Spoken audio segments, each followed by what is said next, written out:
Tuesdays, we do a show called Tech Talk Taco Tuesday. That was good, Logan. Right on cue. Tech Talk Taco Tuesday, and it's a show where we talk about motorcycle products, motorcycle-related questions. Motorcycle and motorcycle-related products, or you can say dirt bike and dirt bike-related products. But I like to throw the motorcycles in there because we do talk about adventure bikes and dual sport bikes and all different kinds of motorcycles. So, yeah, somebody thinks I'm drinking Corona and White Claw. I was drinking. I have Loma Azul. I have the Miller High Life over here. I'm wearing the Pabst Blue Ribbon shirt, although you can't see it. Got all the ingredients to make this a halfway decent show. We got a plan for a call-in. We got some big news, evidently. Lots of people there. Hey, I want to ask you, if you could, all of our fans that are in the chat room and the Facebook things, if you could go and share this right now, here's what, don't just share it. Find your dingbat friend. See, they're not going to hear this part of the podcast or the show. I want you to find your dingbat friend that asks you all those questions and go, hey, I found a guy that'll answer your questions for you. And he'll do it live, and he'll give you really good answers. And turn them on to this thing, and let's see the numbers go up a little bit high tonight. I know they'll get bored really quick, but tell them if they ask questions in the chat room and Logan picks up on it, he'll tell me, hey, we got a really good one. That's your new job, along with the other jobs. Yeah. And we'll answer those questions, and then your friend can quit bugging you. But he'll probably go, is that guy for real? Is that Jimmy Lewis guy know what he's talking about? Do I? Yeah. You sure? Yes. Yeah. You saw me ride a mountain bike. Yeah. Not very good. Very strong, like lungs. Yeah, I climb okay, but it's not lungs, it's belly. It's called the camel front principle. It's kind of like a camelback, but we're not going to talk about that on this kind of show. So this show is brought to you by a few fine companies and sponsors, we'll say. First of all, it's brought to you by KTM, and Logan is going to not read it. You're gonna get it. You're gonna nail it this time, right? You've been practicing for hours. Instead of doing your schoolwork, you've been practicing this read, right? Whenever I ride my dirt bike, I practice. Okay, so that means you practiced for the 10 minutes when you rode over here today. Yeah. Okay, let's have it. What is KTM? They're powered by a distinct ready-to-race mentality. KTM is the world's leading high-performance street and off-road motorcycle manufacturer with North American headquarters based in Marietta, California. Over the years, KTM has built a reputation as a fierce competitor on the racetracks around the world, and its global success is shown in every product it develops and every move it makes. That was like 99%.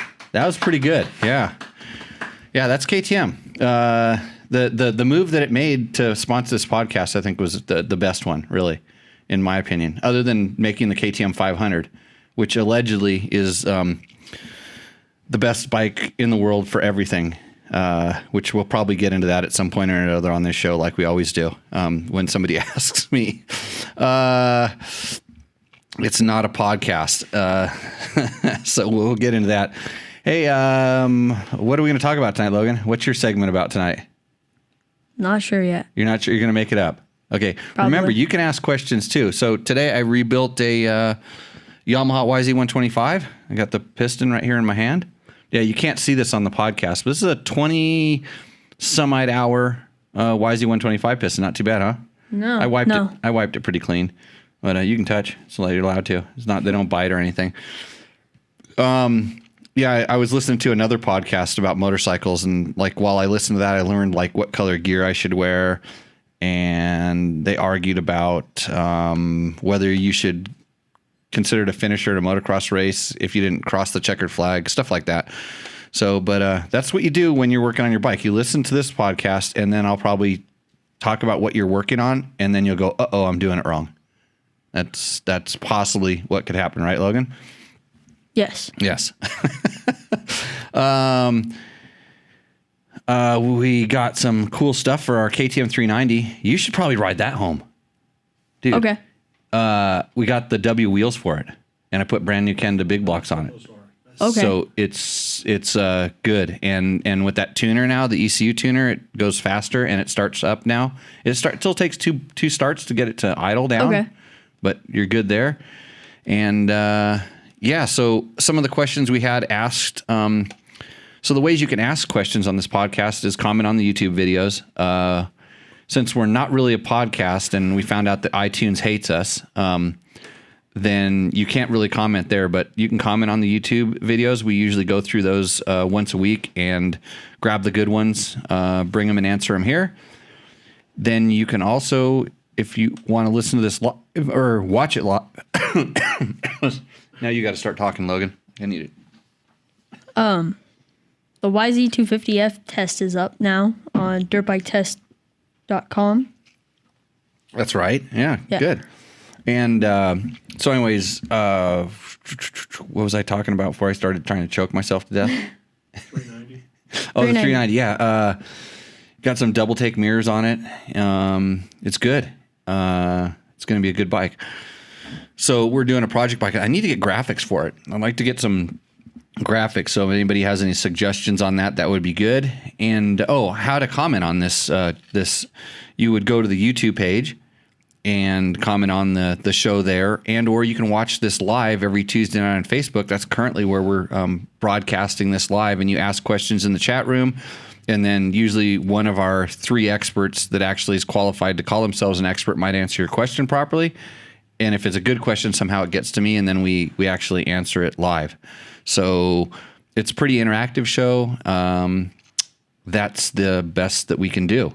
So Chris Reel asked, how about the tire pressures for adventure bikes and spring adjustments to compensate for too much gear? Adventure bikes, I run 27 PSI on my tires, front and rear, almost all the time, no matter how much gear I have. And spring adjustment, because a lot of those bikes have adjustable spring preload, I run it as stiff as possible all the time, no matter what, because I just find that that's the ideal tire pressure for riding on and off-road, heavy on the off-road side. And the maxed out spring preload tends to hold the bike up a little bit higher in the stroke and give it a better just overall feel. And when you're at 27 PSI, the tires do that initial bump compliance thing that they don't do when they're at 30 or 35 pounds. That's the key to it. But if you aren't very smart and you smack into big rocks all the time, don't run 27 because, you can, but don't run any less because you're going to knock the rims kind of silly. It sound worse with the headphones on? No. Your headphones are bad? No, it's just a little warm in here. Oh, a little warm in here. Air conditioning's not working. Or did one of your girlfriends text you and say, take those goofy headphones off? No. No? Okay. Let's see. Travis Langley wanted to know the best used first dirt bike for kids. Logan, this question's for you. My son is 13 and would be doing mellow trails. I could only buy new if I were to go with a Chinese bike, but I've heard different opinions on the quality. Thanks. If he's close to 4'8", 5 foot, get him an 85. Any brand, they all work. Most the name brands and. Yeah, well, they don't have Chinese 85s yet. Yeah. Not yet. They will soon, I'm sure. All you have to do is just ship one of those motors over there. They'll just knock it off and there'll be a new one. It'll be a Jingzhou 85. What about TTR 125, XR 100? Those are the ones I would suggest. And it's first bike. And so here's the thing, and here's what you're going to find, especially right now, is the clutchless bikes. In other words, the ones with the auto clutch, the KLX 110s, the CRF 110s, the different ones, that even the 50s that are auto clutches and stuff. And he's probably getting a little bit big for some of those size wise, and he's going to have a growth spurt. If you don't learn to use the clutch, that's going to be the next hurdle. And so I'm always, I had to learn to ride with a clutch. I rode, well, I did ride a Honda 50 into the side of my friend's mom's car. But the minute I could really ride, I was on bikes with clutches, and it's really not that hard to master. And you figure you're going to be using the clutch the rest of your life, so might as well just get it out of the way. There. So like, I think the XR100s, TTR 125s, KLX 140s, bikes like that are pretty good. And the clutchless bikes are selling for a premium right now because everybody's racing them around in backyards, and you can't find them at dealers. So, and you can find, I mean, they've been making XR100s and CRF 125s and stuff for since before I was, so 50 years now. And you can find them used. And if you go the Chinese route, you will learn how to be a good mechanic. And I honestly don't think that's a bad thing either, because they will break, and you're going to learn how to replace hardware, tap the bolts, you know, where they strip out of the frame.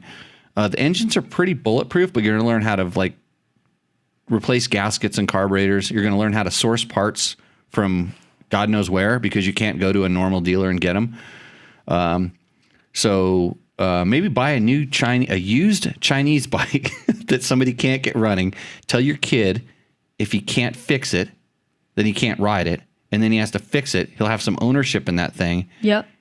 And then keep your eye out for a good Japanese. Which he's 5'7" and 130. Oh, he is. Oh, yes. He answered it. Oh, so he's almost ready for a 125, a 2-stroke. Yeah. Yeah, those are hard to get too, because all of us old guys are buying them up and racing them. But even at 5'7", I mean, I'm 5'10", and I still ride a TTR 125 and an XR 100. So yeah, you can fit on them, and good to learn. Get him a Chinese. But he's up in a CRF 230 land, TTR 250. Yeah, there's so many different bikes. You know, just a good. I would go with the 4-stroke. And just something to learn to ride on. And yeah, but always keep your eye, get that one, get it running good. Be ready to sell it when you find the next thing that he wants. Because I think that's good. That would be my path. That's what I would do. I see that. Travis says he's 5'7", 130-ish pounds. He's going to be a big kid. And then everybody in the room is throwing out the TTR 125s and KX 100s and all the other stuff as well. So, what does Robert Miller want to know? When did EFI on a dirt bike really come into its own and start being superior on a FCMX? So he's talking about basically a carburetor. Pretty much the minute that it went on to dirt bikes, it was superior. A lot of people disagree with me on that, but you know, literally since they started putting EFI on any of the bikes, they weren't necessarily tuned to feel like a carburetor, but they carbureted better, if that makes sense. They provided a better air fuel mixture. The bikes ran better, stalled less, and every year they got better and better and better. So right from the get-go, almost any bike that has a carburetor, I wish it would have been a better bike if it had fuel injection, with the exception of some of the early stuff they were using on the Huskies, and the Christini is one that has an awkward fuel injection system. But for the most part, any of the popular stuff, it was better. But I tell you what, the 2-stroke carbs are actually pretty good, but I still like fuel injection better. Go on the record. What about Doug Derby? How about Jimmy's tips for a mud race with radiators and keeping the engine alive for the whole moto? I'll bet you Doug watched the motocross races this weekend, huh? Yeah. Were you just sitting there watching, waiting for those guys to blow up when it started steaming? Oh, yeah. So you know this. Where's the heat coming from? Clutch. Exactly. So you notice how on that track, there were certain sections where the bike would just be steaming and then it would go away. Essentially, that's the section where shortly after they just used the hell out of the clutch, or anytime a bike stopped, and everybody thinks it's because there's air not moving through the radiators. Of course, that's some of it. But if you watched how they had those radiators covered up, they put pantyhose, a nylon sheet in front of the radiator grill, and sometimes they even put a section of like thick screen to give it some extra stability because there's so much weight on it. because they want that mud to kind of fall off, but it really decreases the airflow. But that's not really the core problem. The core problem is the bike can actually cool itself pretty well, just, through the engine heat. But it's when you start adding all this heat, and if you want to know what clutch heat is like, if you have a grinder, go take a nice piece of metal and grind on it for a second, and then try to touch where you just ground. That's what's going on when your clutch is slipping. When you're slipping your clutch, you've got an engine that's trying to put out, on those bikes, 40 some odd, 50, 70 horsepower or whatever, and you're trying to reduce it down to get traction. If the bike's stuck, you should just drop the damn clutch. You shouldn't be slipping it like these guys do.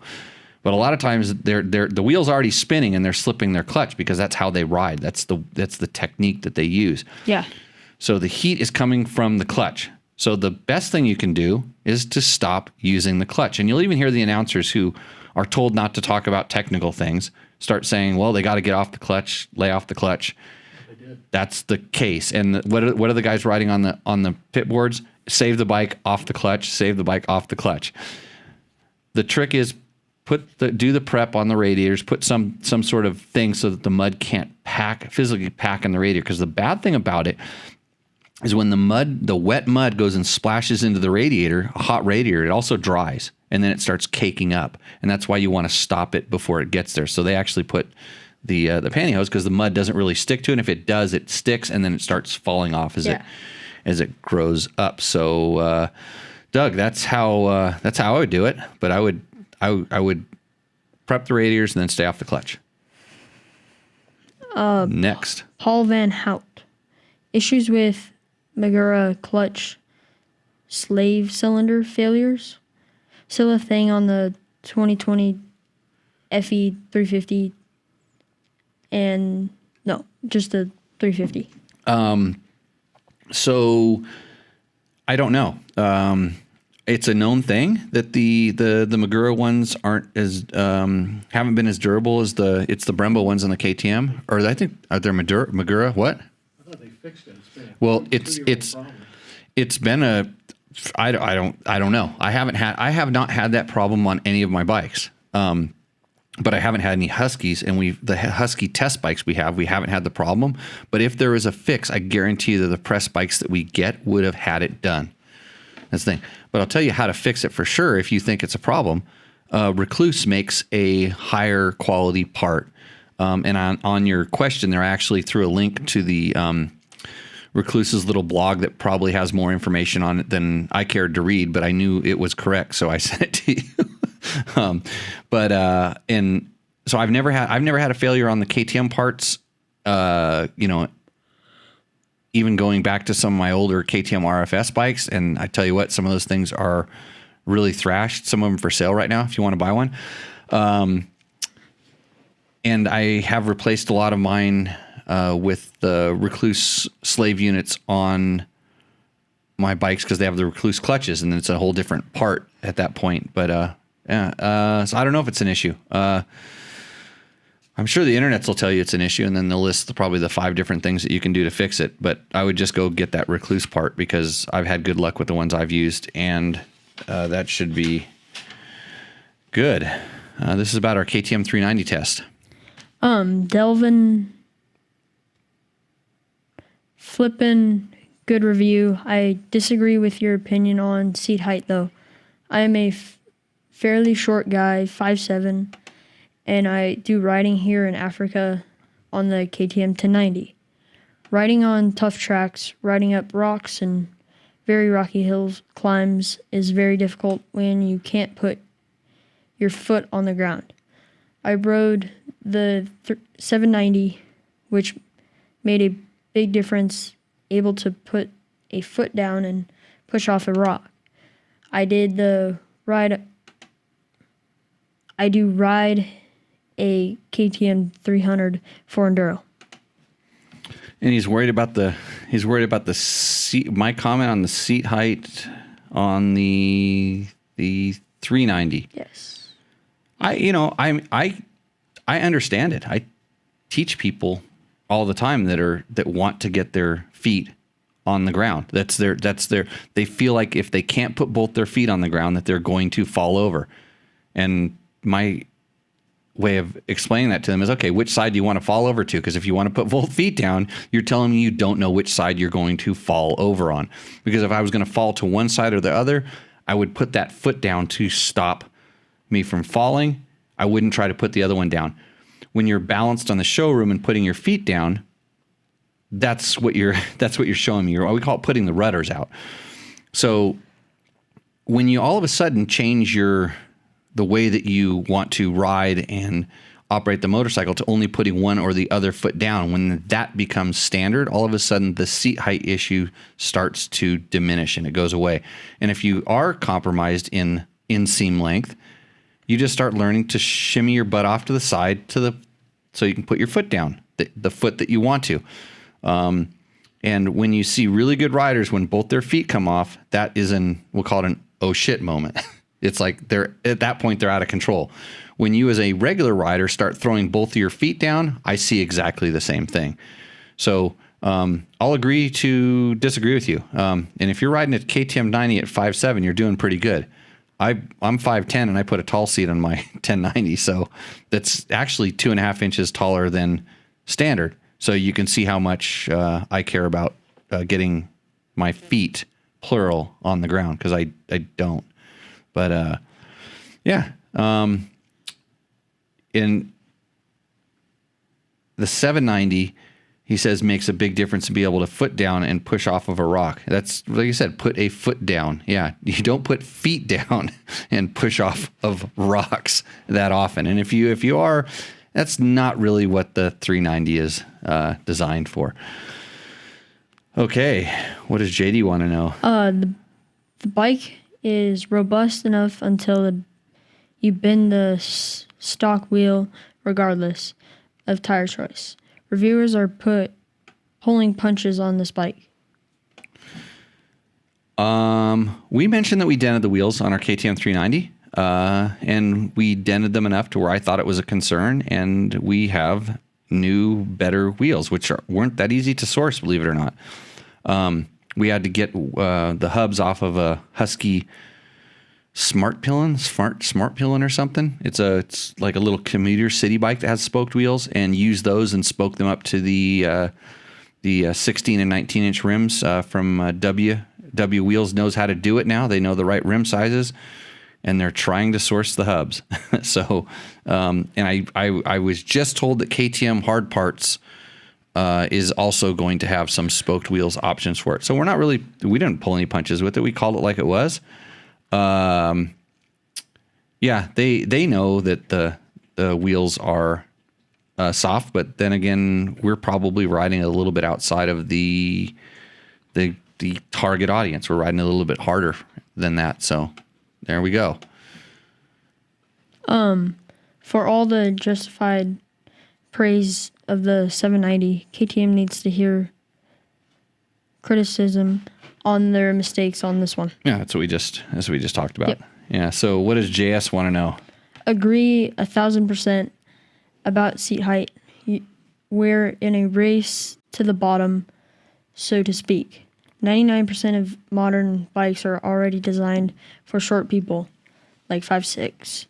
But the manufacturers, when they get this massive contingent of short people who don't want to have to learn how to ride, so they still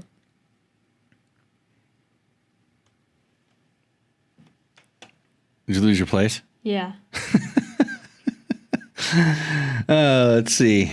Oh. Complain about seat height? Yeah.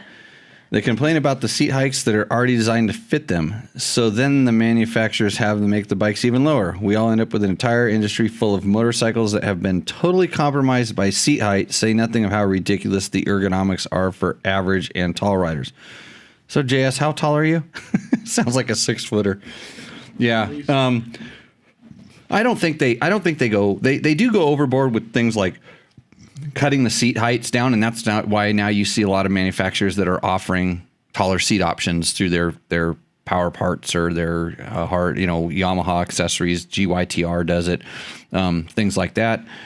I don't think that they try not to move the stuff around in the chassis, but Yeah, I agree with you. I mean, I think it's worse if you're a tall guy. I think you're in a harder position to make the bikes work if you're tall. It's a little bit more difficult, but luckily I'm perfect, so I don't have to worry about it. So next, LG rocks. Jimmy, you keep calling it a podcast, but it's not. It's a YouTube video. It's not a freaking podcast until you put it where podcasts belong. So any episode after 50, you are not where podcasts belong. well, he's right. I actually started noticing this the other day because I was going to put up episodes 51 through 70 and found out that our YouTube account, our iTunes account, which is somehow administered through Apple in France, decided that we are not a podcast. We are a test. And it says Dirt Bike Test, so obviously the test, and they probably didn't listen to it in English, and they thought it was just some jackass talking about himself the whole time. And so they just banned it. And so all of our stuff dropped off of iTunes. It's still up on, it's on SoundCloud right now, and it goes a few other places. I think it's on Stitcher right now, but I'm trying to get that all sorted. I really am. But as you can tell, I spend most of my time in a garage working on dirt bikes or riding dirt bikes or stumbling around computers, making the things worse. So can't help. Maybe by the time this gets uploaded, it won't be a YouTube video. It'll be a podcast as well. So we're working on it. LG rocks. Do you know anybody who knows how to work on that? Because I'd sure like some help. A guy was helping me, and I think he's the one that set up the account in France for me. So, yeah. Charlie Tuna, 1971. Spotify for your podcast. Then we can grocery shop or pretend to work while listening. YouTube requires $13 per month to play videos in the background like a podcast. I'm not worth $13 a month. I mean, I don't get any of that. So yeah, you're right. I'm Spotify. I think, is it on Spotify? I don't know. I got to go do the, I need a technical consultant, somebody that was supposed to handle that, but not me. Yeah, we're doing the best we can here. So it's a motorcycle show. Let's quit talking about the damn technology. Right, Logan? Yes. Why don't you learn how to do that and do that for me? I'll pay you. I'll pay you double what I pay you right now. You're doing the math in your head? It's really easy to multiply by 0, Logan. It's really easy. It's all the same. I was trying to figure out the other possible number besides 0. Oh, the other number. Yeah. Yeah. I'll do whatever the other number you want to multiply by 0, I'll give that to you. That can be your salary. We just got to multiply it by 0. Don't do math; it hurts. It's hard. You really, you should. That's why you should learn how to do all this podcasting crap. Then you don't have to do math. You just upload it onto whatever it's called. Dirt bike test. Mm-hmm.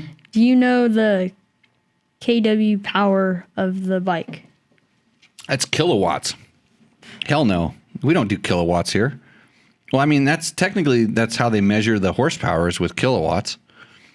So. Why do you want to know how many kilowatts your bikes make? Are you trying to compare it to like how many kilowatts does your electric mountain bike make? 750? With a dead battery up at the top of a hill? You look pretty pathetic pushing that thing up. So I went riding with Logan. Me and Logan rode up a mountain on electric bikes, and I was smart enough to leave mine in trail. And Logan decided to drop me with boost, but his dad didn't charge the battery all the way up.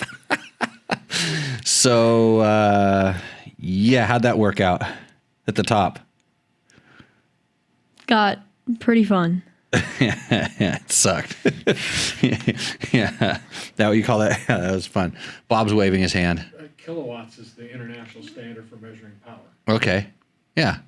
So are we in international or are we in America? Well, you can just Google kilowatts horsepower. Okay, then he should have done that. Pitar. Yeah. I don't test dirt bike test. Do you know the kilowatts power of the bike? No, I don't ever even know what the horsepower of the bike is. I can tell you how fast it is. I can guess what the horsepower is, and generally I'm right. but I haven't converted my horsepower ass dyno to kilowatts yet. So Multiply the horsepower by 0.7 to get a kilowatt. There you go. oh, that's why we don't use kilowatts, because then it's less. Yes. Yeah. Why would you even want to do that? Like if your bike already is like weak, like, you know, my 125 that makes maybe 20, what does it 125 make? 28. 28. Yeah, I'm going to guess. I don't want all of a sudden it to be making like 22 kilowatts. No, I want 28 horsepower. Yeah. You take your kilowatts and go away. Just go back to wherever you came from. We're not doing kilowatts here. What's the other? Asked another question? What's the next question? CRF 250L. No, this one right here. Look at that. Oh. Can you drive this bike with a A2 license? Yeah. Do you have an A2 license, Logan? I don't think so. No, neither do I. I've never had one. We don't have them here. In Nevada, you just have to ride your bike with holsters and guns loaded. So that's how we do it here. No kilowatts and no A2 licenses. Next question. On the CRF 250L, Bolin Lee, man, I don't get it. The bike is about 350 pounds. That's on par with the XR 650L, and that's not far behind the DR 650. The advantage of the 250 class is they are light. What's the point of getting a 250 if it weighs as much as a 650 and has half the power? Because you want a bike with half the power. You want a 250. So here's the funny thing about that. Bully. It's like bully. See that? It's like a play on words. Bully. He's trolling us a little bit, but that's okay. I'll answer the question. A guy who's too macho for a heavy little 250. The funny thing about bikes that are like 250s and stuff, even if the scale says they weigh that, they are, you know, the weight of a DR 650 or close to it and stuff. You don't feel it when you're riding. You feel it when you pick it up off the ground for sure, but it's not like it's this big heavy bike. And sometimes that weight really helps a novice rider, who these bikes tend to be designed for, because that weight adds a form of stability. It makes it planted to the ground. The bike isn't twitchy. It doesn't react too quick. It makes the steering a little bit slower. All these characteristics I'm talking about are good for more novice riders. So in that essence, it's not that bad. And a lot of riders, it doesn't matter whether they're on a 250 or they're on a 650, they're only going to use about 3/4 of the throttle ever. They're never going to use, you know, the full pull of the throttle. We see this all the time. And when you're riding down the road, just doing normal riding, a 250, like a CRF 250L, will keep up with the guy on the DR 650 most of the time. You don't see people getting gapped because they're on a smaller bike or not being able to go where they want to go. And that power, they want that power level. That's why they make those bikes. That's why they're there. And if it's not for you, then quit bagging on it. Bob, Bob, you were called a big brain in the chat room. So next question, Bob, what do you have? This guy's a poor judge of character. The crank wheels are smaller, and that's what makes it easier. Right. Yeah. The rotating mass. Right. With power, I always say this: power adds weight. When you add power, it adds weight. And we talked about this on a future or a past Tech Talk. And so if all of a sudden you're saying, well, this podcast is going below my, I need more advanced knowledge and better stuff. Hey, listen to some of these sometimes. We talked about how the reason power makes a bike feel heavier, how it picks the bike up and puts all the weight onto the rear wheel, and there's a heavier crank spinning around, and we got into it pretty deep at one point. So, you can figure out. I think that's around like episode 40. See, that's good information, Logan. That's where co-host just came into play. Yeah, it's somewhere around Solid. Yeah. Okay. We got any questions so now we have an argument in the chat room. Tom Reyes says kilowatts is 0.7, and Martin Hachworth, who we were going to call here in a minute and talk about Tour of Idaho, we should probably call him. real quick. He says it's 0.75 kilowatts. And if you're reducing my power by 0.7 and 0.75, I only want you to cut me by 0.75. Yeah. Yeah. Do the math. Let's see. I answered the guy about this Tenere 700 seat comfort. I told him that the tall seat had plenty of comfort. The stock seat was like, is average. But then again, we don't ride sitting down. Why don't you read that one? And I'm going to get Martin on the horn here. Fred Boris, great review. As always, you can trust what Jimmy says. Heather is a great rider in her own right and worth listening to. That guy's a smart guy. Yes. Yeah. So, going to bring in Martin. Hey. Hey, Martin, how you doing? You're live on Tech Talk Taco Tuesday. Fred Burris is a smart guy. Do you think so? Who's that now? Oh, Fred, he said he can always trust what I say. He is a smart guy. 0.75% of the time, evidently. I'm like that's close. It's not exact, but that's pretty close. Yeah, I'm like the kilowatts of motorcycle information. Yeah. So how you doing, Martin? I know you're having a rough go with the old body. It's trying to show you how old you are. It's been an interesting few months, but it'll pass. Literally, in my case. Well, that's good. I'm sure the guys in the Tour of Idaho, and for those of you who don't know, Martin Hachworth is the creator of Tour of Idaho. He also runs a website called motojazz.com. Motorcyclejazz.com. You got to you shorten it all the time when you just call it Mojazz. So motorcyclejazz.com and basically the instigator, the overlord of the Tour of Idaho, which I've had the pleasure of doing. I think it's been 5 years now. It has. It was 5 years ago. I've been posting some photos on the old Facebooks. It tells you when you have these anniversaries, it keeps coming up with you and Jimmy Lewis share an anniversary 5 years ago, and it's your Tour of Idaho. Well, hey, thanks a lot. Happy anniversary, Martin. I'm glad we could we could share that together. But I was the early guy on when I did the tour. I was one of the first guys to go through. There definitely been some people before me. And if you don't know what the Tour of Idaho is, it's basically it's a dual sport. And I say that lightly because you pretty much want to be riding as much of a dirt bike as you can. Largely single track and two track, very little pavement from Utah to Canada. And how many miles is it this year?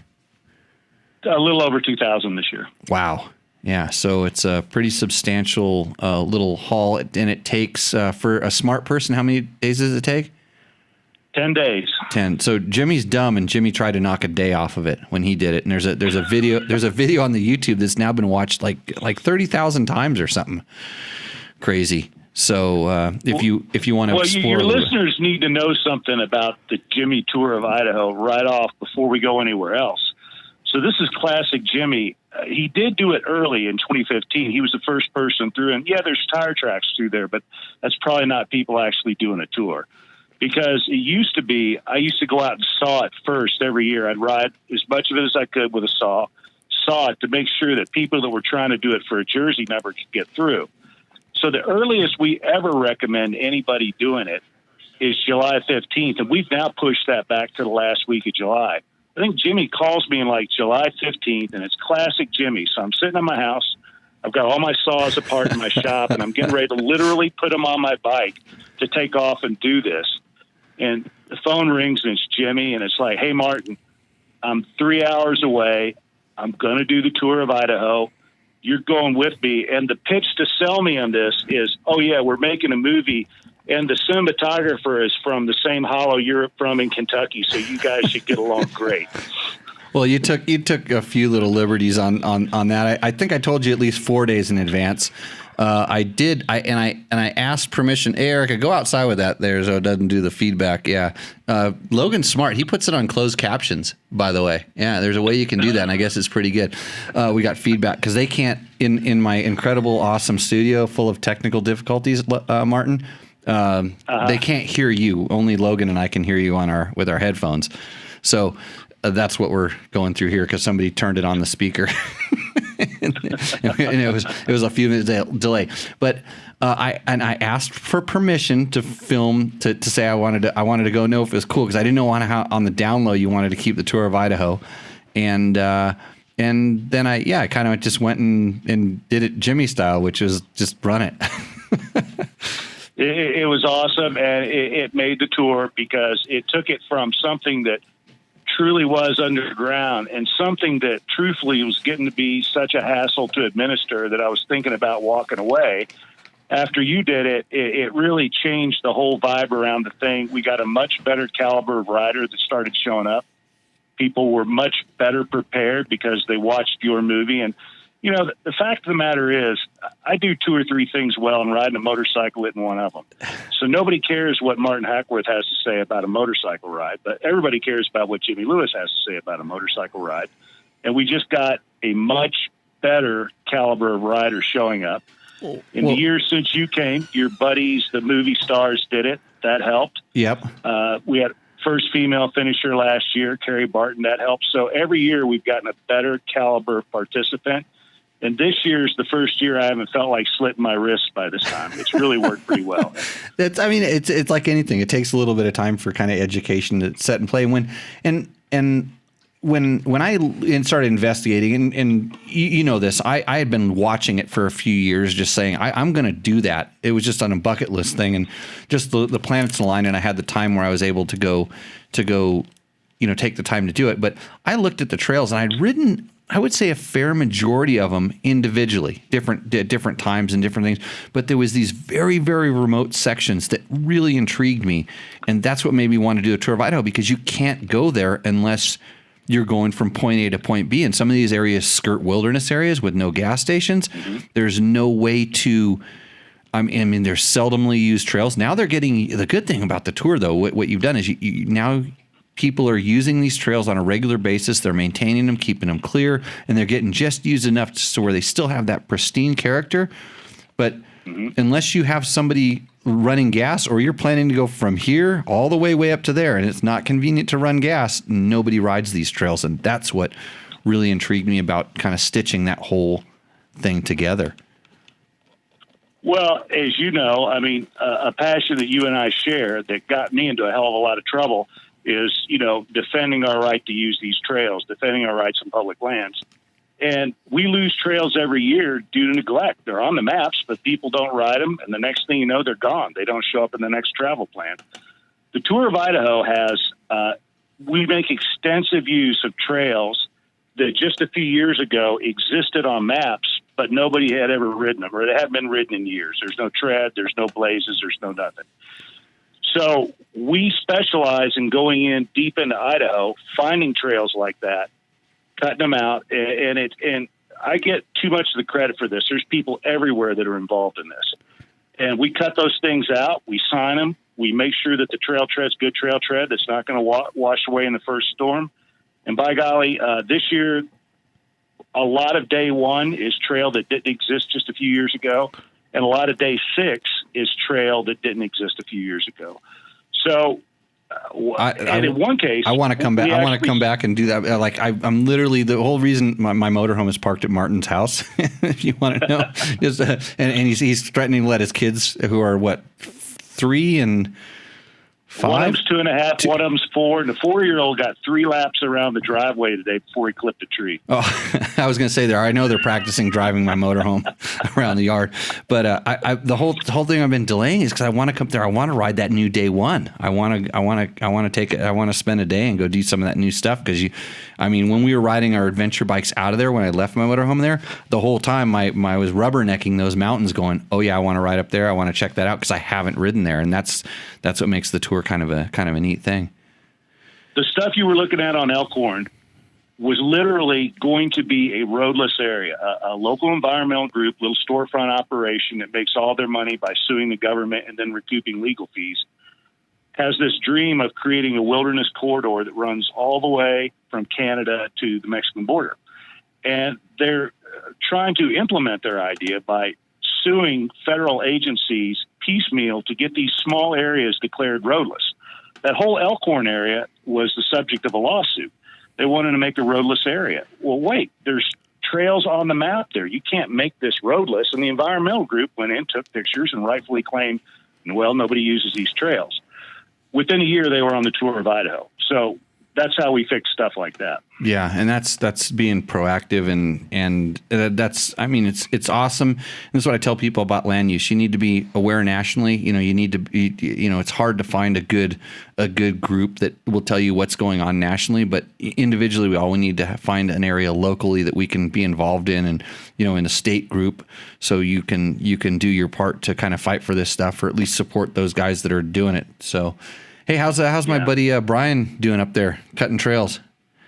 As far as I know, he's doing pretty good. Haven't talked to him for a while. Yeah. But he's doing all right. But two buddies of yours, Hans and Wayne, made a deep run at the Tour of Idaho this year. Hans had to retire, I think, on day 5. But Wayne, it looks like he's going to finish. I haven't verified his tracks yet. Oh. But he finished as a soloist, spent 2 nights out, I think. It was quite the adventure. Yeah, see, that was the main reason for my calls, because I haven't had a chance to track them, and I didn't even know what name you gave their team. What did you call their team? Steel Horses. Steel Horses, okay. Because we had Wayne on the show a while back. See, if Logan did his show prep, and I would have told him that we were going to talk about this, he would know what show. Remember we had the guy from the Tour of Idaho here, or you might not have been here that night. I wasn't there, but yeah. You guess what show it is? Like, if I had to guess, I'd go 43 ish, 52. Probably not that high, but we had Wayne on the show because he was. It was in the early spring, and he was asking a lot of questions about, hey, Jimmy, what would you do this? So we actually did a whole episode with him, you know, talking about prep and stuff. And do you know why Hans had to retire? His knees. Oh, geez. Yeah, it's not for kids. You know, a friend of mine just called me a little while ago. A guy that I think the world of. He's a good dude. His name's Chad Hunter, and I don't know whether he's listening or not, but he had to retire today because of his wrists. And the reason I have kidney stones right now, and I'm getting a hip replaced in about 2 weeks, is the Tour of Idaho. Had a lot to do with all that. It beats you to death. And, you know, a lot of young people get to the end. I mean, I talk to these guys like, you know, our mutual friends, the movie stars. It'd be hard to find 3 stronger guys than Tony, Jesse, and Steven. And they got to the end, and they looked like they had been castaways, you know, with a soccer ball on an island. Yeah. So it really beats you to death. And the one advantage that guys like you and I have that are a little bit older is, especially you, I mean, your expertise is how to be efficient. And my expertise is a lot more in just general woodsmanship, generally being in the outdoors. If you try to solve everything with your right hand, you're going to get killed. But if you are efficient, if your navigation's good and you're pretty good in the outdoors, you know, you're sort of a well-rounded outdoors person, and you don't go too fast, you slow down, you exercise some throttle discipline, you can get through it, but it still extracts a horrible price. The last time I did it, I peed blood for the last 2 days, and I could not feel the pinky and ring finger in either of my hands for a month, and that's very common. That's what 12 hours. That's what 12 hours on a dirt bike for 10 days will do to most normal people, especially when you. I watch the forums that you guys kind of do. I kind of on the side, you know, check some of that stuff out, and like, you know, these guys talk about doing training, and I'm like, well, when was the last time you rode 5 days in a row for 12 hours a day? You're talking about all this training. I'm on my cycling and I'm riding this, and I know Hans was out here riding a whole bunch, but I'm like, you're not putting in the kind of hours you're going to put in on the tour. And if you do, it's not 3 or 4 days. You're going to start finding out where you really are on day 4, day 5, day 6. You know, where your body's out, and it's the little crash on day 3 that rears its ugly head on day 5. And it's the same thing with rally racing and stuff that I had done that it's hard. It's really hard to train for. And that's when I just kind of giggle when people go, well, what's the best way to train? And everybody's so worried about their bike. And it's like, the bike's the least of your concerns. I mean, just set it up. Like my bike was a perfect example. It was my bike that I've been riding forever, with the same gear I had on it forever, with the same navigation I had on it forever, with the tires I knew. And we got a question for that we're gonna ask you because I don't want to answer all the questions here, but it just makes it's just what you've practiced, and it just makes it common. But you're never gonna really find out what your body's gonna teach you until 6 or 7 days in. And something that can't be emphasized enough, and this is a pitch for what you do, is just being efficient in the way you go about things. Even little things like the way you get on and off your bike is important when you're getting off 35 times a day to open and close a fence. And the one thing that I've learned from you... Day two. Yeah. The one thing I learned from you, and taking your course a couple of times, is it really helped me learn to be more efficient on the bike. And then something I learned from you that you never taught me, I just learned from watching you, is that, you don't try to solve everything with throttle. And these guys that get out on the tour that think that they can make up for their lack of navigation just by going faster from point A to point B don't understand that every time you bounce off a rock at 35, it requires a lot more energy than if you bounced off it at 15. And over the course of days, that pounding will eventually take a toll on your body that probably you won't be able to overcome if you don't break your bike. There's plenty of guys that are strong enough to ride the tour at a race pace, but I don't know if a motorcycle. Come on, Martin. When in doubt, gas it out. I see that on all the guys. Just gas it. Yeah. I hear adventure rider. That's the best advice, so it's got to be true. Yeah.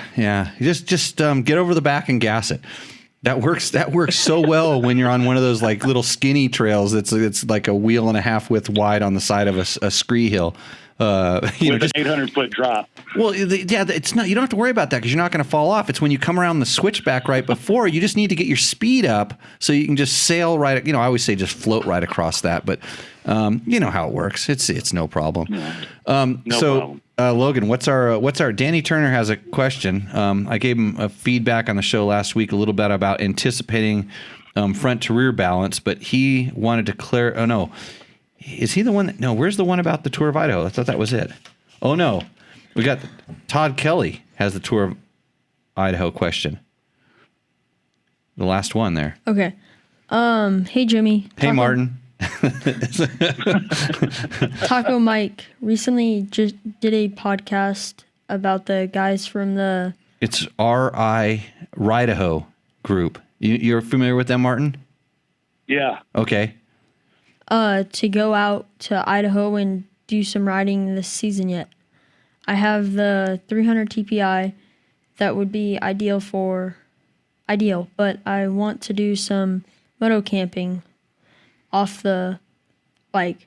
Instead I am going to ride my trusty 09 WR450F. I'm concerned about jetting as I'm usually between sea level up to 4,500K. At the highest. Yeah. So remember when we were talking about they're worried about their bike. So he's lobbed 300 TPI, and then he said, well, that's not the bike. So he threw in his WR450F, and now he's going to go into a jetting question. He says the bike is jetted perfectly currently with the RD Powerbowl adjustable leak jet and a fuel screw, the aftermarket FMF exhaust, and all the free mods. Not specifically what jets, but can you point me in the right direction as far as a smaller main jet, different needle position, etc., that I should do to compensate for the higher elevations? Or should I just not mess with the jets and just adjust the leak and fuel screws? This is a question for me. Oh, I thought it was a question. Yeah, no, these are the kind of questions we get. And so here's where he goes. He goes, secondly, Martin, concerning the Tour of Idaho, would you just advise against running a tubeless? I plan on bringing all the tools necessary to address a flat or compensate a tubeless failure. Also, what kind of pulley system were you carrying, and did you ever need it on the route? So here's this is the gist of the question. So I'm just saying, instead of answering those specifically, I just want you, as the guy who has to do these all the time, to take a step back.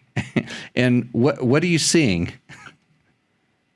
Well, first of all, the answer to every single question this gentleman just asked is written down on our website. It's been discussed ad infinitum, ad nauseum. Maybe not the jetting question and stuff like that, but like bikes, tires. People have those questions all the time, and it's all written down on motorcyclejazz.com. All you got to do is go to the Tour of Idaho pages, and it's answered there. Did you tell me this guy came from like the Ride Idaho group? Yeah, that's where he was. That bunch of broke-ass knuckleheads are supposed to be the biggest geniuses on the planet. Why the hell are you asking me? Ask those refugees. Those guys are the guys that copied the Tour of Idaho because they kind of didn't like the rules. So ask those guys. Yeah. But are they the ones that said that you could take an adventure bike on it because it's not that hard? Yeah, that's kind of the general gist. There are some people in that group that are nice that don't understand the background and stuff. But basically, the serious answer to the question is all that stuff is written down. But I'm going to echo what Jimmy said. It doesn't matter what kind of bike you bring here, as long as it's a reasonably light enduro. As Jimmy said, much more focused towards a dirt bike. If I were doing the tour right now, and this is all written down, and it's well known that I say this. If I were doing it with the bikes I have in my shop right now, I do it on my 300, and it's not even the TPI. Mine's just a 300 carbureted bike. Right. I do it on that. In doing that, so you're gonna suffer the disadvantages of fuel range. I don't know. I know the year I did it, I needed every ounce of my 5.5 gallon Acerbis tank and the 2 1-gallon gas cans that I carried in on that one long section up in the what was the name of it? Going through the you're going across the Magura Road. The Magura Road, yeah. I needed every ounce of gas that I had. The next bike that I'll buy for the tour, however, will be a 350, a KTM 350. Right. And a bike like that, I know you like the 500. Yeah, I was going to say, the KTM 500 is a better bike. According to Jimmy Lewis, which means it's the last word, that's true. No, it isn't. But when you're a 64-year-old guy like me who's now bionic, you want the lightest that you can. The 350 is a little lighter. And the fact that, it's a little down on power doesn't bother me. I'm one of these kind of guys. I'm the guy that in road racing went from the leader bikes all the way down until I got to the 500 Mod Prod, which is where I found my size. Yeah. So basically, every modern motorcycle makes enough power for me. It's the character, the power delivery. But Martin, that's why I ride the 300. The KTM 350. It's not like an on and off. But Martin, the KTM 350 is only a few pounds lighter than the 500. I know, but dude, a few pounds is a lot, man. I'm getting a big belly in my convalescence here, and I feel that extra 5 pounds. Yeah, no, it's the way the bike reacts. It feels like 40 pounds lighter when you're riding it. And the good thing about the KTM 350 or the Husky 350 specifically is in the past few years, they've really concentrated into bringing the torque up, the kind of torque that you're going to use when you're going around a switchback and you're riding nice and slow and in balance along those scree hills, the technical stuff. And the fact that you have to buzz it a little bit more when you're going down the road's big deal. It doesn't care. Yeah. So, hey, but no, it's light and it's durable, and until somebody comes along with something different, that'll be my next tour bike. I think I'm going to start building one next year. Just get a big ass tank. carry all the gas on the bike. Well, I'll talk to our buddy Brian Fullerton up in Ketchum, and he'll hook us up. Yeah, that's the one thing that Acerbis has stopped making is the really, really big tank. They've kind of been all sub 5 gallons, around 4.5, and I really miss that extra gallon that I used to be able to stuff in there. So as long as it's over 4, it'll work. I remember doing the tour one year, and I had a 7-gallon tank on the bike, and it was just too awful to even consider. I wanted to rip the thing off at the end of every day. Yeah, and that was on the Sierra 450X, right? Yeah, all that fuel is just too much sloshing around that tank. And the way the bike handles from the beginning to the end of that, it's just incredible. And you notice it even at trail speeds. And the tank was so big, there were places I couldn't fit it between the trees. It was incredible. Yeah, that tank was a bit of a monster. That was maybe a little bit overboard. That was more of a desert rally style tank, not for being able to squeeze the bike through a single track. But hey, well, I want to thank you for coming on and just chatting about that, because I mean, I remember all the good times on the tour, and the cool thing is that year Martin did come out, and like on one day specifically, he got ahead of me on the tour and cut some logs, and there was another group of some of your buddies that pay attention to what was going on. They went out and cut some logs because I saw fresh sawdust, and I was and seeing the number of logs that they cut, as well as some of the ones that I cut when I was going through. It would have been a really long day had I not had the help, and that made it a lot better. There are hundreds of people that are involved in this thing every year, and that's the coolest thing about being a part of this, whether you're a participant or a merchant along the way, or whether you're me just sitting here kind of watching all the pieces work. And you've run enough big events to know that despite the hassles, there's a certain satisfaction of just kind of understanding that it is possible for human beings to work together just to do something that's cool. And that's kind of what everybody involved in this project does. So every year there's people that go out on mountain bikes and horseback and saw trees for us. And then they stand on the side of the road when the tour guys go by. They're all tracking them. They hold up signs. Hey, Team Calaho, good for you. That's cool. Yeah, I don't think it was that popular when I was doing it, but it was still, like I said, it was still kind of a lot of fun. But, Martin and I's advice, do it on a more dirt bike-esque dual sport bike. Don't think you can do it on a dual sport bike or a adventure bike. Pay attention to all the stuff and the effort he puts into all the stuff on motorcyclejazz.com that tells you how to do it. Understand how to read maps and navigate. That's pretty important. And know your size. know your size about your ability level and your equipment level. Yeah? Yeah. We're going to pick this up on PBR Monday when you get up here, right? I'm gonna. If it has to be a Wednesday or Thursday, we'll see what happens. You never know, Martin. I might hop on the damn motorcycle tonight and ride up there. Well, we can tape it. It'll still be a PRB Monday. We can tape it. And, doesn't necessarily have to be live, but we'll do a PBR Monday, and we'll talk all about it a little bit more. One final thing to answer the guy's question. He said something specifically about tubeless. Yep. I would leave the tubeless back in Poughkeepsie if I were him. The bib mooses are starting to get to the point where I think I trust them, but I'm an old school guy, and ultra heavy duty tubes with a little bit of slime in them have served me very well for many years. I've done the tour 6 times and failed probably a dozen more, and I've never had a flat. Yeah, and I did it with Kenda medium tubes, not the super heavies, but the medium tubes with baby powder in the tires, and that was it. Nothing fancy or special. But I tell you what, if I were to go do it tomorrow, I would do it with the same tires. I would do it with the Kenda Parker DTs, which are the ones that I used and I like, and I would run the nitro mooses. I have 100% confidence. I have 100% confidence in the way that those things work, and I would have to, for me personally, I'd have to do a little bit more testing on like a Michelin moose just to see if it would go that distance and or different tires. But that's the setup that I used, and I mean everybody's got their own particular thing, and if you know that it works, then run it, and if you don't know if it works, then test it more. Yeah, there you go. So, hey, thanks a lot for coming on tonight, Martin, and I will keep in touch. Just take care, brother. Yeah, keep the kids out of the motorhome. That's too late for that. Take care, man. Right, see you. So, everybody, that was Martin Hachworth, the godfather of the Tour of Idaho, and motorcyclejazz.com. If you're interested in that kind of stuff, like I said, I had a question on the Tour of Idaho, and it was very typical. A lot of the questions I get where it just goes all over the place.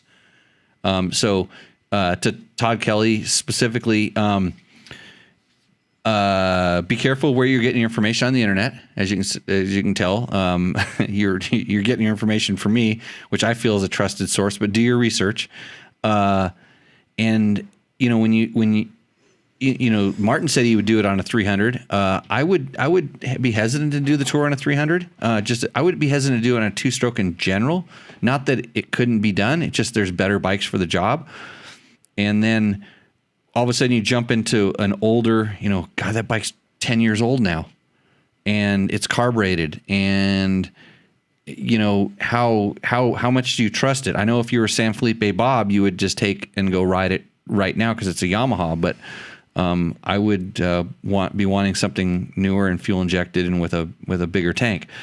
So as far as the jetting goes and stuff like that, it's hard to speak to that because once you start modifying things, everything's a system. So you got this whole bike thing going on, and then now we're going to go over into the Tour of Idaho. I did not carry a pulley system or a rope system. I had a tow rope with me that I could use in case I needed it. But Martin highly recommends a pulley system because he also expects I think he sets his level of where the rider ability is, that you're going to ride off a cliff at one point or another during a tour. I rode off one a little bit, but I was able to, heave-ho my bike back up, and I didn't expect to ride off a cliff at all. So that's my insight on that. If you do that, just pay real close attention. Follow all the stuff that guys have posted. Watch some videos. Talk to somebody who's done it before. Somebody who's completed it, and also talk to somebody who's failed, or a few people that have failed, and ask them why.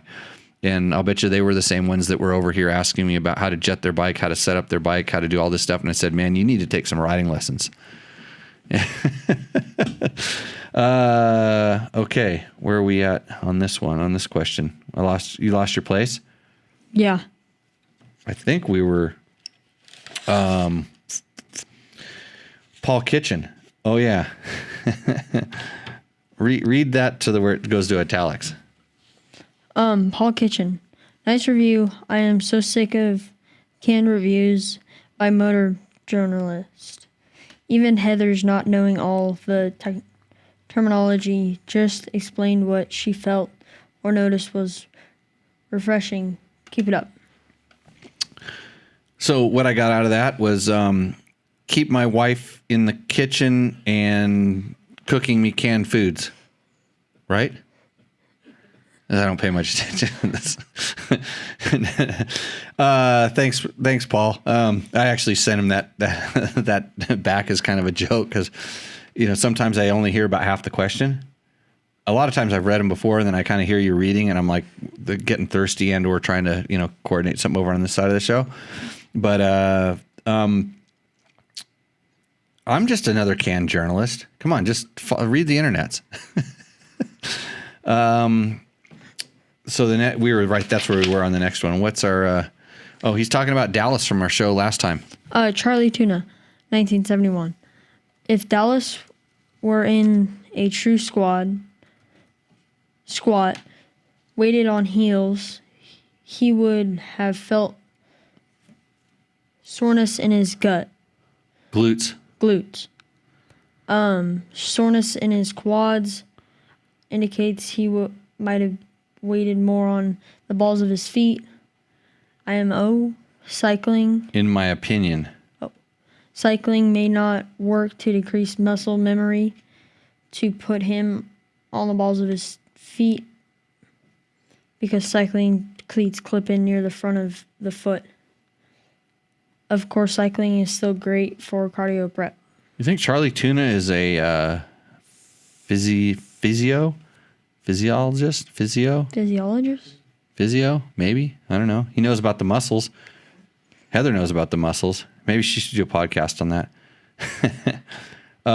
Also, he says, I'm looking at a KTM EXC F500 tomorrow because of you. Yes. Yeah, best bike ever known to man. Not because KTM sponsors this show. Next question. Thorn is my name. Thorn? Seeing as your... That's Tyrone, man. Tyrone? Tyrone is a meanery. Thorn. I can't. Let's say his last name is my name. Thorn is my name. Tyrone is my name. Yeah. Seeing is you're looking for people who bought a bike off your reviews. After hearing about the EXCF on the Tour of Idaho video, I ended up buying one spring of 2020. Also, tonight is my first time putting a moose in, also off your advice. Well, he's drank the Kool-Aid, hasn't he? Tyrone, thank you. Yeah. Yeah, that just helps keep me plugging along here. Oh, this is a good one. Jeff Davies. Jimmy, I'm a builder and I'm thinking of chopping my 1090 and ditching the stock tank and going with KTM 450 rally tank for the rear and the split tanks up front. I'm hoping for a better center of gravity, access to the air filter without fuss, and better movement on the saddle. Or do you recommend just a good damper setup first and then evaluate? Honestly, I'm just not confident enough in the loose stuff as it is. Okay, what's the problem? What do you think his problem is? Besides wanting to cut his perfectly good motorcycle apart because he's a builder. Do you think he wears like skinny jeans? And like he has a beard? And like he's in one of those videos where he's like using two grinders at the same time? Does that mean he's a builder? I don't know. I saw those before. So this is a problem. This is a question that just goes down a strange path. Like he's ready to chop his 1090 and do all this crazy stuff, and it all comes back to I'm just not confident in the loose stuff as it is. In the middle, he lobs in, will a steering damper fix this? I'm just breaking it down. I'm pulling it back and just kind of going what I'm seeing here. So, Jeff, I would suggest before you cut that nice motorcycle in half or do whatever you're going to do to it, chopping, I would learn to ride with my hands off the handlebars because it could either A, eliminate you from ever having to ride again, or B, show you that you're horribly out of balance and it's really not the bike's problem. Because if you do that, what I was just saying, and don't really do this, but if you're riding along, going about 30 or 40 miles an hour, stand up in the foot pegs, put your hands up in the air, straight up in the air, like high up in the air, and just jump off the motorcycle. That motorcycle will continue to go straight and just keep going for a long time before it tips over. But if you stand up on the motorcycle and put your hands up in the air, like I'm saying, and you try to stay on it, that motorcycle will try to crash quicker than you know what to do with it, which means who's the problem? And so you start talking about stability and moving weight around on the bike and all this other stuff. You've got, well, if you're Logan size, maybe 130 pounds, 120, 110 pounds that you could use to influence that. And you can't move 110 pounds around in that motorcycle by doing gas tanks. But I know you're bigger than Logan. But if you're my size, you got 200 pounds. And just by leaning forward and backwards on the foot pegs, side to side on the foot pegs, you can move that weight around. You can transfer that weight around, and you don't need to chop or cut the bike. So will a steering stabilizer help that bike? Absolutely. I haven't met a bike that a steering stabilizer didn't help. But trying to put gas tanks on, unless you just have if you want to do it for sport or hobby because you're a builder, then I would say, go for it. I'd like to see that build. That'd be kind of cool, but I wouldn't start with that bike to begin with. There's probably a lot better bikes to start chopping up. But it's kind of a tricky question. Like if you want to try to modify the bike to fix the problem, that's not really the best path to fix the problem. I think it has to do with the way you're riding the motorcycle. And I'm not just saying that because I run a riding school. www.jimmylewisoffroad.com. We have announced our classes if you got our newsletter. If you're up in the Pacific Northwest, by the way, CispusCycles.com has their class dates announced, and they teach the exact same formula as I do. They will make you a better rider. They will teach you how to ride with your hands up in the air and make your bike more stable, and so you don't have to chop it. Just saying. Did we miss any questions on the form yet? Not really. There's one Okay. Mike Mead, is there a way to run backup fuel pumps on newer KTM Husqvarna? A backup fuel pump. Yep. You're asking this because you've heard of all of the fuel pump failures that are going on. Like 99 out of 100 bikes has a fuel pump failure, I guess, if you read the internets. So I have, let's see, how many fuel injected KTMs do I have with fuel pumps? Probably 20 of them.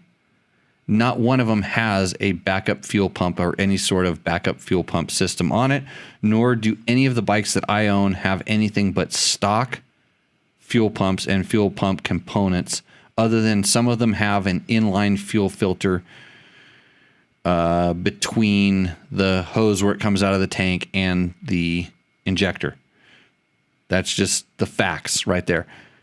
So I don't know of any auxiliary add-on fuel pumps that you can run. I don't think you can do it because the fuel pump is also the collection unit and stuff. And I don't know that you can, if you put a pump in the middle of that line, if it would suck fuel past the original pump if something were to go wrong with the pump. You know, and I don't know that the bike, I wouldn't know the power constraints of having a second pump on the bike, and then how would you activate it? Like what would be turning it on and off? So I think you're asking kind of a question that doesn't really need answering that much, other than you got my brain thinking like, okay, what would I do? I rode my bike on the Tour of Idaho, almost 2,000 miles. We talked about Martin about this, and I did not carry a spare fuel pump. I didn't think about it. And if you watch the video, you'll watch when I think that my fuel pump went out and my ECU came unplugged. Oh, I should have gone to the internets and told everybody I had a fuel pump failure. But that's a different story. So I kind of don't understand the question in reality. If it's due to fear because of something you're experiencing, we'll call it YouTube video watching fear, or the guy who's trying to sell you the upgraded fuel pump instilled the fear of needing the upgraded fuel pump fear, you can do one of two things. Completely ignore it and just ride your motorcycle, and you will never have to replace your fuel pump. Maybe your fuel filter if you run bad gas, but never your fuel pump. And I'm still, like I said, I'm still running the stock fuel filters, which I do know, by the way, they've changed the country of origin in. And I've been putting the ones that have been made in Turkey into my bikes lately, and I haven't had any failures yet. But these bikes are, what's a 2012 now? How many years old is it? 8. And I just did it a year and a half ago, and it's still working. So, you know, I got 8 years out of a fuel pump on a bike that consumes a lot of fuel. So I will report back when I start noticing a failure rate that's different than what is standard. So you can completely ignore it, just run your stock stuff and have a happy day. Or you can go buy all the stuff that the guy is going to sell you and feel confident that that's going to work forever, and hopefully it does. And if it works forever, then great, which maybe it will, and maybe it's better. I've yet to try one of those systems because I haven't needed it. And I have a lot of different bikes. So, and I'm not just saying that because, hey, what is KTM, Logan? It's powered by a distinct ready-to-race mentality. It's the world's leading high-performance street and off-road sport motorcycle manufacturer with North American headquarters where? Based in Marietta, California. And over the years, what have they done? Built a reputation as a fierce competitor on the racetracks around the world. You're totally reading it. Oh. You're supposed to do it off of memory. And its remarkable global success is reflected in every product it develops and every move it makes. Do you know KTM won in MotoGP this weekend? And the week before. No, yeah. So the week before they got this week they got pole position and winning. Okay. Yeah. Then this would be the second motor. So this time they got pole position and winning. So crazy. That's, I mean, to jump into that field. If I was one of the other manufacturers, I mean, you should have seen it coming because you saw them do it with motocross, which everybody said no way. I remember when KTM, like nobody wanted to ride a KTM on the motocross track, and now look at it. Yeah. So yeah, they're doing pretty good by sponsoring this podcast, I think. Yeah. A little bit. It makes it so that one day, Logan, I might be able to give you a small paycheck for getting that podcast uploaded to whatever a French iTunes account that we own. So, okay. What other questions? There's one other one that I saw here. Danny Turner, he said he was the guy that I gave a whole bunch of jetting advice to, even though his bike was fuel injected.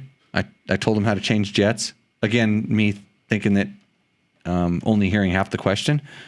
So he said whatever I told him worked wonders.